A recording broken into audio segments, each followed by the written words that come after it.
एक समय की बात है। एक छोटे से गांव में, जो पहाड़ियों के बीच बसा हुआ था, एक दिल से निकले और दयालु आदमी नामक राजा रहता था। राजा की दयालुता और किसी भी मदद के लिए तत्परता के लिए गांव भर में मशहूर था। अपने निर्मल बगीचे के बावजूद उन्हें सभी द्वारा प्यार और सम्मान किया जाता था। हालांकि गांव से थोड़ी दूर एक कुटिल राक्षस बसा हुआ था, जो राजा की खुशियों और भलाई की नफरत करता था। राक्षस राजा के प्रसिद्ध होने पर ईर्ष्या करता था और गांव में दुख लाने का इरादा रखता था। राजा के प्रयासों को असफल करने के लिए राक्षस ने एक जालिम योजना बनाई।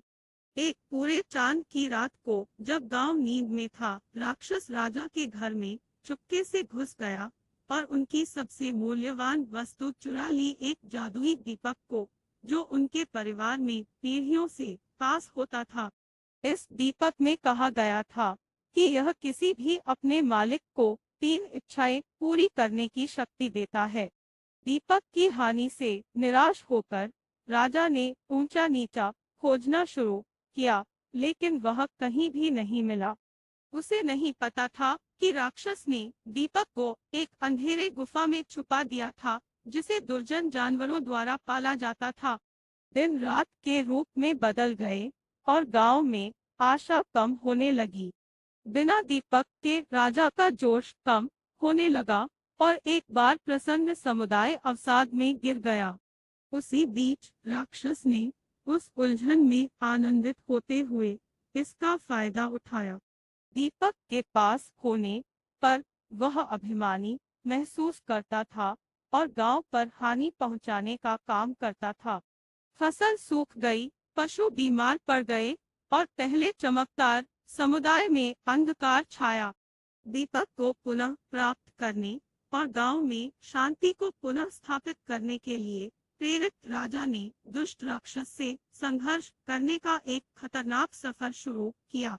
अपने साहस और अडिग इरादे के साथ वह जंगल के गहराई में जाता है, जहां राक्षस बसता था। जब वह जंगल के गहराई में आगे बढ़ता गया, तो राजा कई अड़चनों और चुनौतियों का सामना किया, लेकिन हर बाधा के साथ उसने अपनी अनदेखी से खड़ा होकर अपने गांव के प्रति अपने प्यार और लोगों की खास्ता से शक्ति प्राप्त की। अंत में कठिन यात्रा के बाद राजा राक्षस के आलम में पहुंचा। साहस से भरा उसने दुष्ट प्राणी को सामना किया और अपने दीपक की वापसी की मांग की। राजा के धैर्यवाद से प्रभावित राक्षस ने उसे उसके पास वापस दिया। जब राजा फिर से अपने हाथों में दीपक को पकड़ता है, तो एक गर्म चमक उसे घेर लेती है, उसे पुनः आशा और शक्ति से भर देती है। एक आभारी मन से राजा गांव लौटता है, जहां वह एक योद्धा के रूप में स्वागत किया जाता है। दीपक की शक्ति का उपयोग करके उसने भूमि में समृद्धि को पुनः स्थापित किया, अस्वस्थता को ठीक किया, फसलों को पुनर्जीवित किया और गांव वालों के दिलों में पुनः प्रकाश लाया। उस दिन से आगे राजा का प्रसिद्धि और अधिक बढ़ गया और उसे वीरता, दयालुता और साहस के प्रतीक के रूप में पुकारा गया। और हालांकि राक्षस छाया में जारी रहता है, वह फिर से राजा से आगे नहीं बढ़ता, जानता है कि असली शक्ति शक्ति में नहीं, बल्कि दिल की अच्छाई में होती है। एक समय की बात है।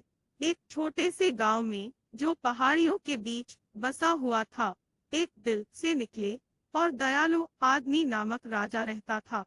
राजा की दयालुता और किसी भी मदद के लिए तत्परता के लिए गांव भर में मशहूर था।